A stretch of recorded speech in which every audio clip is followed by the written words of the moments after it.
Travis Hunter won the Heisman Trophy last night. I'm doing this show on Sunday, and I have never led this show talking about the Heisman because I don't have a vote, so I don't spend a whole lot of time on it. But it is the most prestigious award in college football, and I think the right guy won it last night. But that's not what I want to talk about. There is a plague that has swept college football. Really, you could argue it has swept society, and the internet has fanned the flames of it. But I have a simple prayer. It is Sunday after all. So I have a simple prayer as we start the show tonight. I pray that most people watching or listening to the show are in good health, first off. And secondly, I hope that you realize this dude right here is a very special football player. Ashton Jeanty, who finished runner-up, is a very special football player. Amen. That's it. That's the prayer. It's not all that difficult. And yet it is so hard for us to get that prayer answered in the affirmative these days because it seems that we have a situation developing in college football that, again, is not limited to college football, but I live in college football. I rarely go outside the castle, so I just live in college football, and I always hope that in our little world here, it's a pretty big world, but in our pretty big world here, I hope that we can sort of wall off the outside noise and outside troubles that the rest of society has to deal with. We are not even of society. We don't even consider ourselves part of society. But we can't. We can't. Someone lowered the drawbridge, and some of the casuals marched their way on in. And I don't know if you have taken part in the discourse lately, but it sounds a little something like this. Either Travis Hunter shouldn't have won the thing, or he shouldn't have won the thing and it's not even close, or he shouldn't have won it, but he only won it because of, and then fill in the blank with anything other than his skill. So, Mima always used to tell me, Joshua, the surest sign of a casual is they find it impossible to deal in nuance, and they also cannot make their point without tearing down another point. Or they can't defend someone or themselves without tearing down another person. This has been on full display the past 24 or so hours, and then in the discourse leading up to this. Now, I will tell you, I am not ignorant enough to the fact that the minority is normally the most vocal. Another Meemaw rule. The people who talk the most are usually the ones who know the least. Now, I always felt that my toes were getting stepped on as I strived for a career where I talked for a living when Meemaw said that. But I think I know what Meemaw was saying.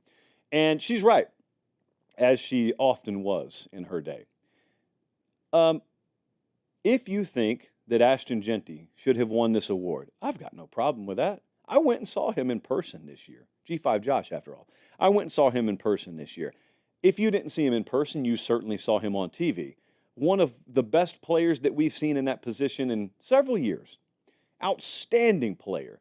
Probably would have won this award in most years. It just so happens Travis Hunter came along at the same time as Ashton Jeanty did. So I've got friends who have votes on this thing, and several of them voted Jeanty number one. I will check the eye, Josh, again. Hold on. I'm scrolling my texts. I have not called a single one of them an idiot. And I think Hunter should have won. So, I would have voted differently than them.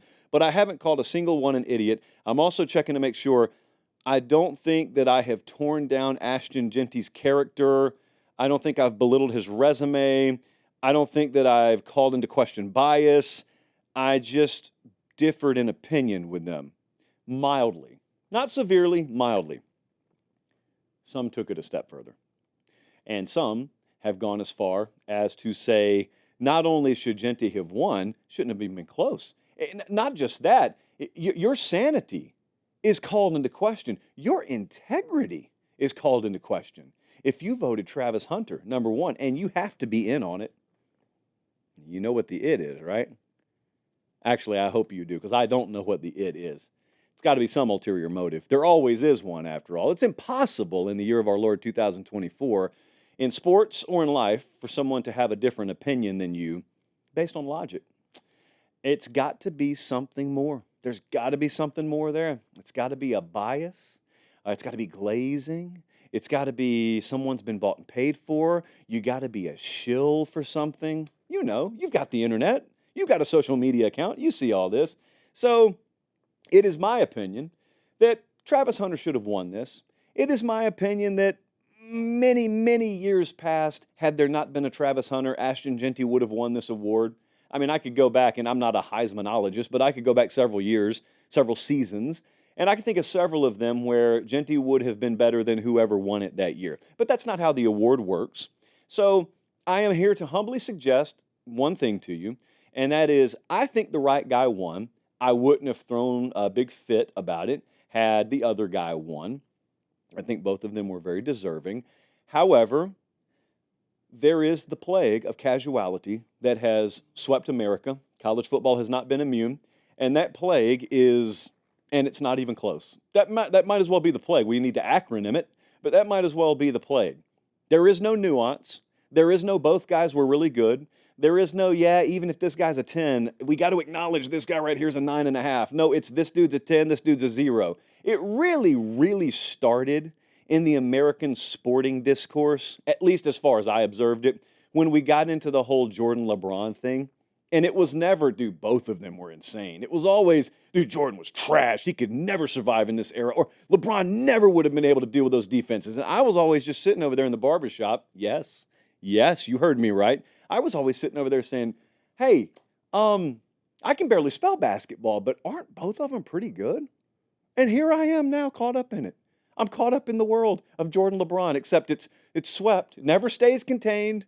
This is why you have to stomp it out at the root, because it never stays contained to one sport, and it's drifted over here to college football. And it's Travis Hunter. What should he get an award for? Playing the most snaps? I had someone come at me earlier, by the way, and say, dude, no football-minded person thinks that anyone other than Ashton Jeanty should have won this. I promise you there are football-minded people, up to and including players and active head coaches and coordinators and assistants and whatnot, that looked at Travis Hunter play this year and said, dang, whoa, wow, can you believe that? I promise you, it's not 100-0.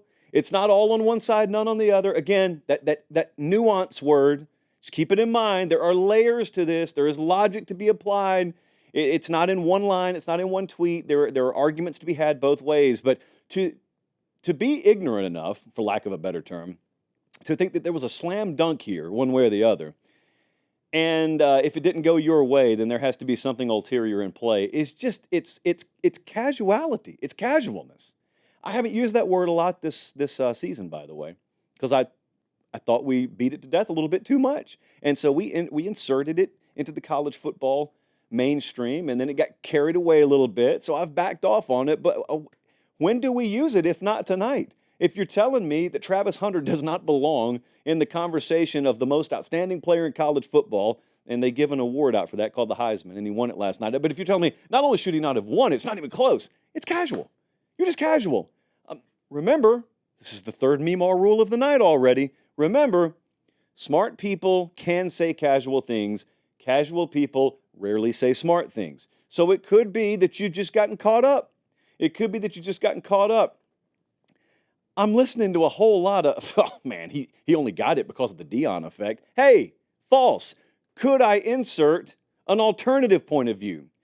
You're only worked up because of the Deion effect. What are you talking about, Josh? Well, I'm of the opinion that had Hunter stayed committed to FSU and done this for Mike Norvell's Seminoles this year, had he played both ways and played at a high level both ways, I don't think we'd have a fraction of the pushback that we do because he did it for Deion at Colorado. That cannot be me, Josh. That doesn't sound like me. Yeah, it does. A lot of you have told on yourself. Also, I know it sounds like I'm going down the road of skin color. It sounds like I'm going down the road of, oh, you hate Deion because, well, we all know why. I'm not even doing that. You subconsciously, some of you subconsciously, don't like Travis Hunter because he didn't go down the route you wanted him to go down. I was sitting on signing day in a studio in Fort Lauderdale, Florida a few years ago, and we were all set to announce him going to Florida State, and then we get the breaking news. And I remember being stunned. And then I remember hearing, he's going to Jackson State. What? And I remember thinking to myself as I was in the break room, dude, this is not smart. This is not smart. Well, it was. He was just not going about his career the way I envisioned him going about his career. And then he goes to Jackson State with Deion, and then Deion takes Colorado job, and then he doesn't go to an Alabama or a Georgia or an FSU where he originally planned on going. No, he goes to Colorado. Again, bucking conventional wisdom. And again, going the path less traveled.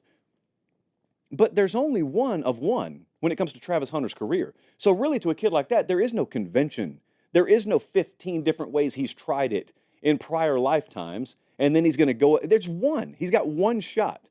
And so he went the way he wanted to go, and it's worked out. I just point blank think a lot of people do not appreciate that enough. Number one, I don't care where he did what he did this year. It would have been jaw-dropping to me. Like, I think there's an entire separate conversation to be had that you just don't appreciate what you just saw. I think a lot of people do not appreciate what they just saw. I think I heard R.J. Young say this. I think it was him. If it wasn't, I apologize to whoever it was. He said something like, had you read a story about this happening in 1983, you'd think it was awesome. But because it happened right in front of your face, you don't appreciate it as much. And you know what? Whoever said that, they're right about that. They're absolutely right about that. I don't know what it is about our current society's ability and willingness to glorify the past while ignoring history happening right in front of their face. But it happens all the time. I have noticed this. It happens not just in college football. It happens all the time. So what he did this year was incredible. He at every turn has been a superstar since the day you heard about him in high school. I mean, I was hearing about him in the Georgia high school scene long before his name blew up nationally. And so then, I mean, he's walking out of the locker room with a stuffed animal in Mercedes-Benz Stadium in the Georgia high school playoffs, and he's dominating there, and then he's going to go to Florida State, but he doesn't, and the spotlight's on him from day one, and he's a superstar from day one, and he goes to Jackson State, and then he goes to Colorado, and he's following Deion literal Sanders both times as head coach. So you've got a big story within a big story. Dude's been a model citizen. As far as I can tell, hadn't gotten in an ounce of trouble. He's been a great kid to be around by all accounts. And yet you've still got just this blind willingness to take shots. Again, I know there is like a segment of the discourse out there that always goes down the path of race. I think there's a huge chunk of it that has nothing to do with that. I just think the kid bucked conventional wisdom and the traditional paths that college football tells a kid of that caliber he's supposed to take. And I just think it rubs some people the wrong way. I don't know why, but I do think it rubs some people the wrong way. And he probably made some people look foolish. To be honest with you, there were probably a lot of people who predicted that he'd flame out. And he had the audacity not to. And he had the audacity to be not only good, but great on both sides. Like, he lived out at the college level what some of you tell stories about some of your high school buddies doing at the high school level. Because, I mean, anyone who played football in high school, you knew of that, like, freak athlete who went both ways, and you always, like, wondered, man, like, I wonder, could he do that at the next level? Well, he did. Travis Hunter did. And it'd be one thing if he was plus on one side of the ball and average to below average on the other side. Just doing it is incredible. He's high level. At the Power 4 level of college football, he was plus on both sides of the ball, plus to great on both sides of the ball. Could have an NFL future on either side of the ball. I don't know what he plans to do, but I thought it was incredible to watch. I'm not sure it was appreciated enough in its time. He wasn't doing it as a novelty act on a 4-18, by the way. He, among others, elevated that team's level of play this year. They were knocking on the door of playoff contention.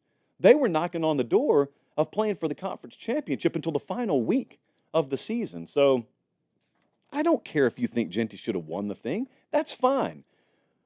But to think Jeanty should have won the thing and that not be enough, and then try and tear down what Travis Hunter just did, that kid just played one of the best seasons you will ever see in your lifetime. I don't care if you're 18 or 88. That's one of the best seasons, and it's one of the most remarkable accomplishments that you will ever see.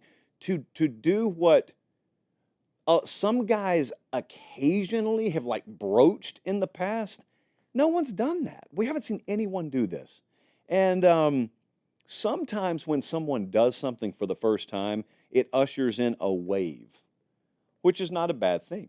Roger Bannister is an example I use a lot on this show. Roger Bannister was was the first in, I guess, recorded history to run a sub 4-minute mile. Then a lot of people did it after him because it was once thought impossible. But then all of a sudden, folks saw one kid do it, and then a bunch of other people found out, oh, I can run a sub 4-minute mile too. It was more a mental barrier that had to be broken. It could be that 5 years from now, there are a few kids playing both ways. I don't know that we got a lot of Travis Hunters coming down the pipe. We may have a lot of Travis Hunter influenced players. I don't know that we have a lot because, a lot of what he has, he had to be born with. And I don't know that you're going to have a lot of kids, even if they're willing to play both ways and in the perfect position to play both ways, that have the DNA that Travis Hunter was born with. So I enjoyed watching it. It's not over yet, but I enjoyed watching it.